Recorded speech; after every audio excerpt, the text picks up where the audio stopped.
Hello again. My second part of the VBlog today. I'm in the same location, wearing the same clothes, in the same part of the car, and I will still be doing up the seat belts before I head off.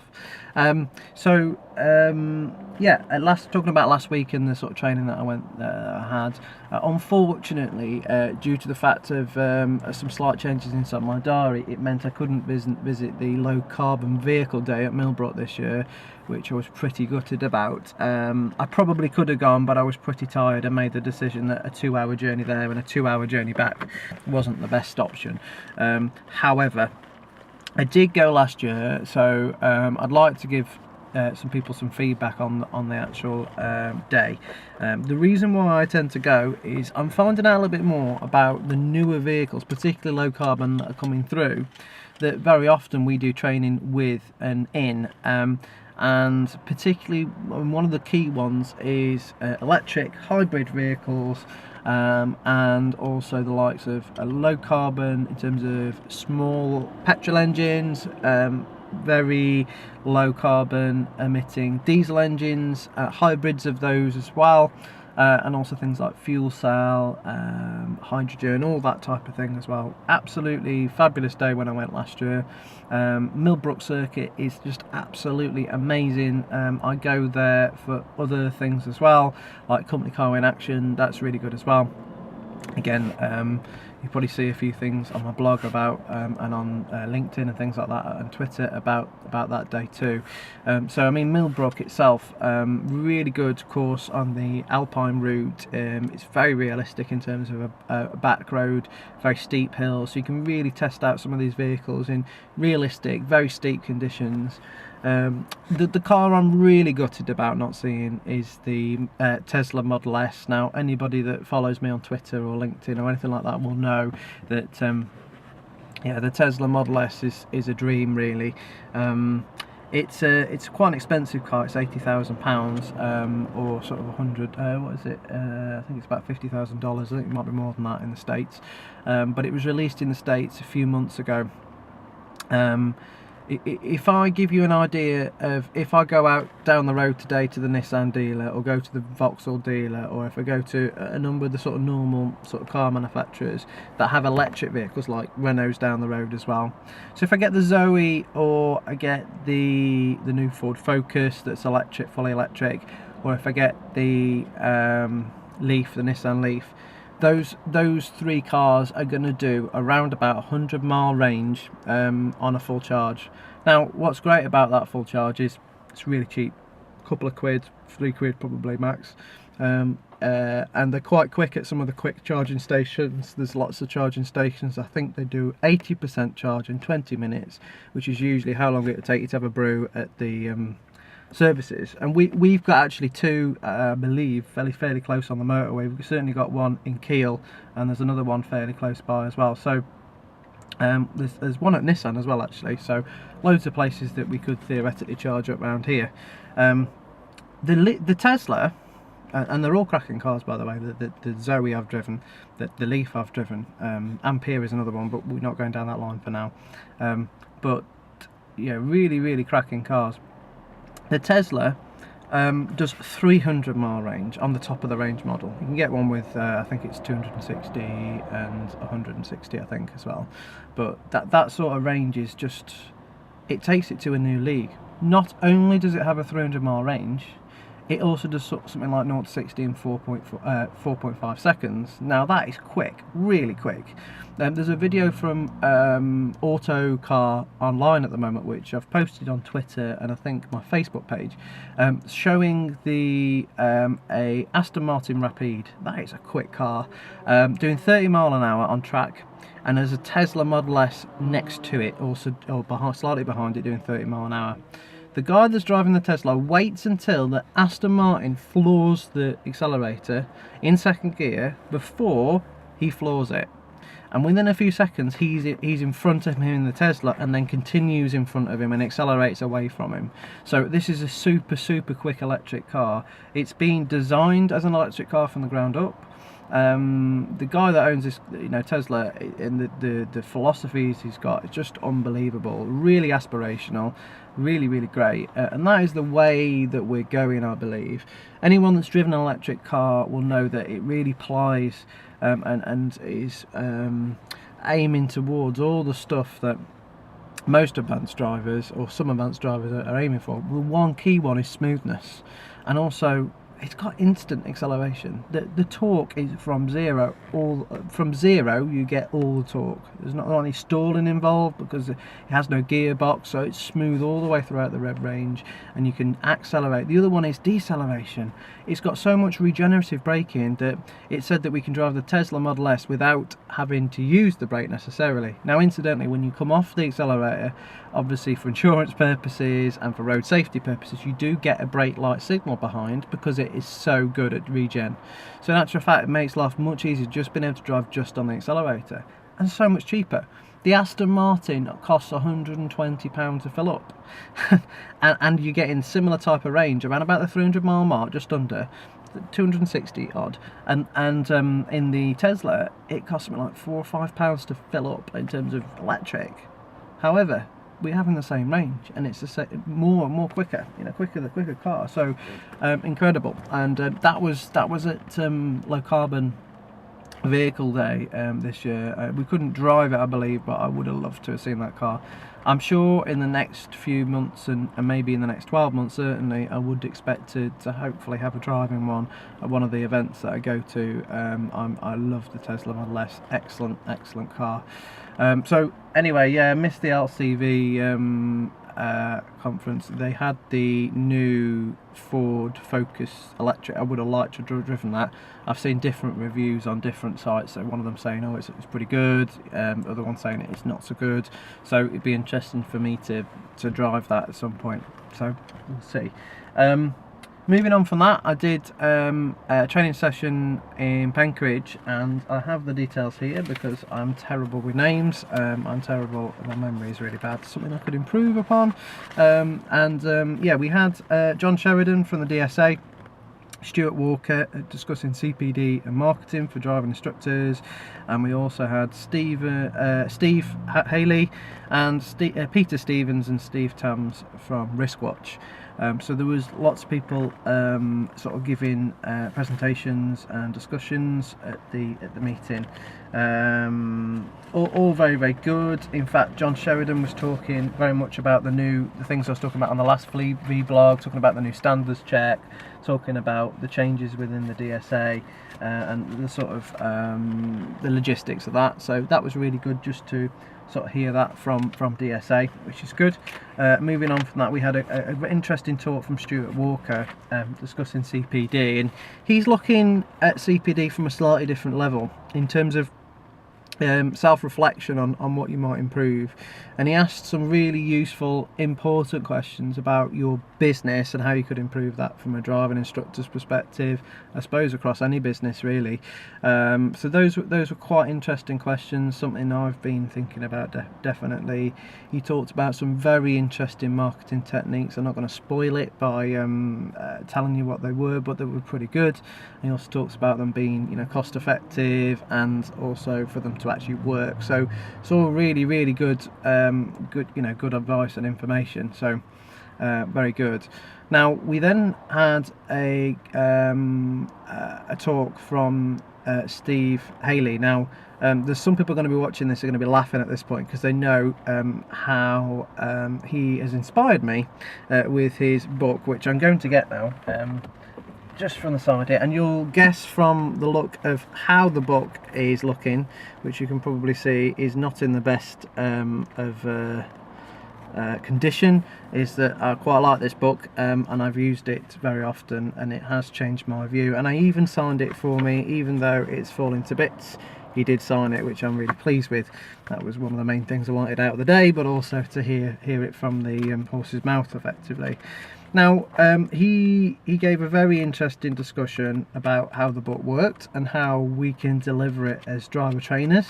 He pointed out a very useful, there's a few things that stuck out from that training for me, but one of the useful ones is him talking about one of the things in his book, which is it's a formula, but it's non-mathematical, which is this one here, which is risk equals speed times surprise divided by space, which is that one there. You might not be able to see it particularly well because the camera's not focused particularly well, and it's probably too close to the camera for you to do that. But anyway, it's that one there. So and what he talked about is those three things, speed, surprise and space, are really good things to talk about on a driver training session. Now, I have tried that since, and he's absolutely correct and absolutely right, and he sort of looks at it from an outsider's point of view rather than from a driver trainer's point of view. And his story, which I don't want to spoil, but again, it's in the start of the book, is superb. Effectively he watched his children go through the process of learning to drive, mainly focusing on the controls of the car, and then when they passed, he was quite concerned about the way that they were driving and their attitudes towards things. So that's effectively how it came about, and he'd been in a completely different industry before that point.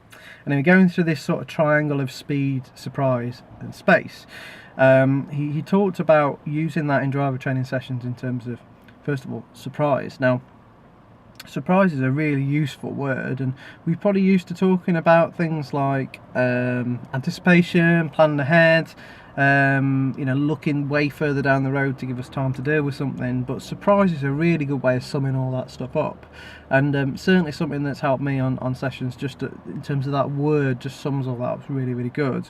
And if you think about the other two, they really do work together. So, when we've got that extra element of surprise that we're really not sure about, and the guys could pull out in front of you, or you've got that element of surprise happening, we're trying to reduce that, of course.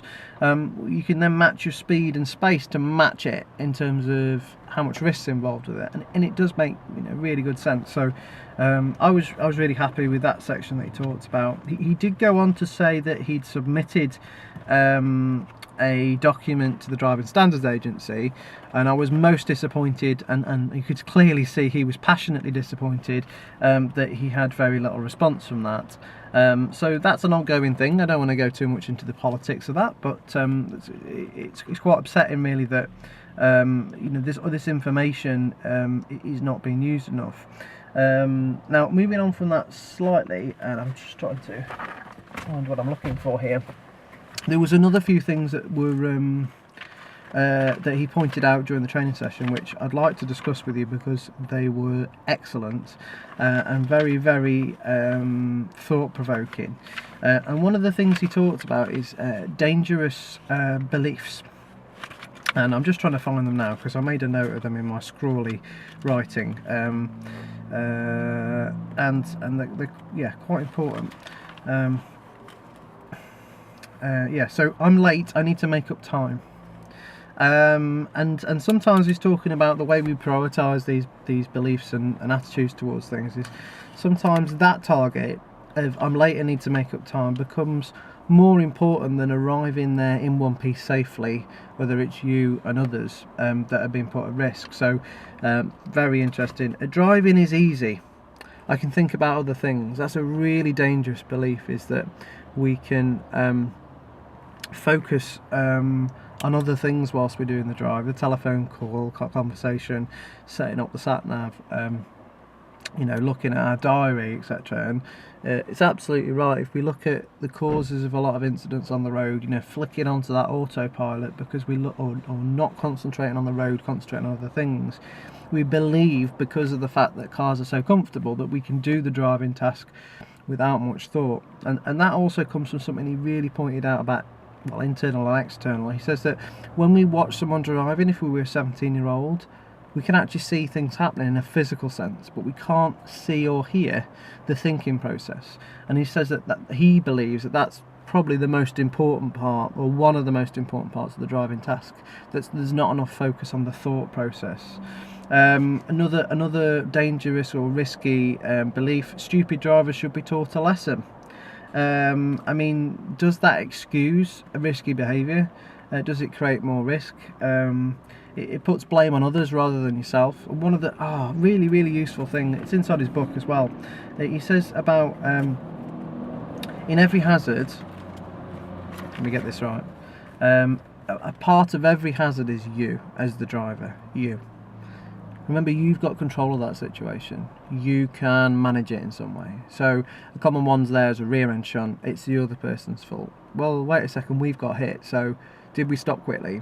Could we have planned ahead better for that? Now, yeah, there are some occasions where I can sort of get it that someone's not decided not to stop, but generally speaking, that we can control that. You know, we've got brake lights on the back of the car, we're in front of this other person. Can we slow them down early if we can see that style of driver? Can we pull over and let them come past, eliminating the risk of that particular driver who has got one of these other beliefs, potentially I'm late, I'm trying to make up time, so they're getting that a little bit closer. So there are ways in which every part of every hazard is you can control that in terms of a driver, and it's a very good philosophy. I really like that. And he went on then finally on the last part to talk about the Department for Transport and the statistics that are released, and he was fighting for, and in actual fact managed to succeed in some ways, more information in terms of young drivers on the statistics for road safety, because the reality is, up until very recently, there's only really been statistics on a broad range, not specifically on sort of 17 to 25 year olds. So he talked a lot about that, which is absolutely fantastic bits of information he was giving. And when we looked into it further, there was actually a reduction in the last few years of young drivers being hurt, killed or seriously injured on the road, and he asked the Department for Transport to comment on it, and he was saying that he received very little response. They said they wouldn't be looking into that and not investigating it any further. They couldn't really comment. So yeah, it's an interesting philosophy. It's interesting that we're not really getting that sort of feedback really, but yeah, it's interesting. So yeah, interesting sort of thought-provoking session that my brain hurt by the end. So yeah, really good stuff. And we then had a presentation from two good friends of mine, Peter Stevens and Stephen Tams, and both fleet trainers. They're part of Risk Watch, and I actually did some training with them when I was working down in London for the Olympic work that we did.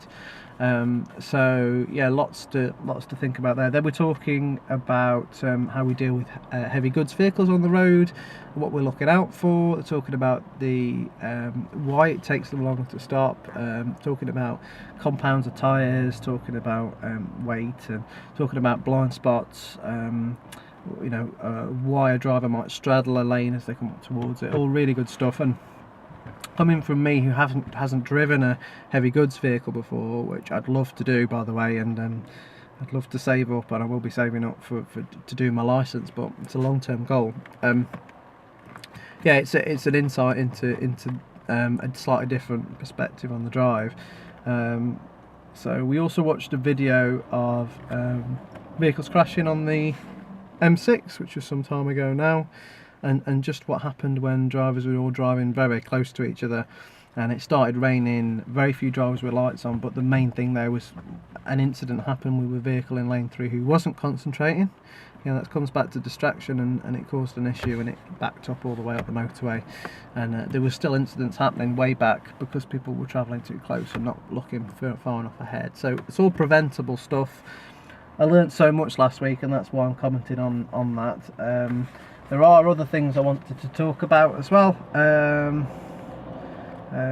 Oh yeah, in terms of the response to some of the things I changed within my driving or developed because of that, which I'll come on to on the next video. But thank you very much for listening. Any comments, let me know. And I've got to go now because my video is about to run out, but thank you very much.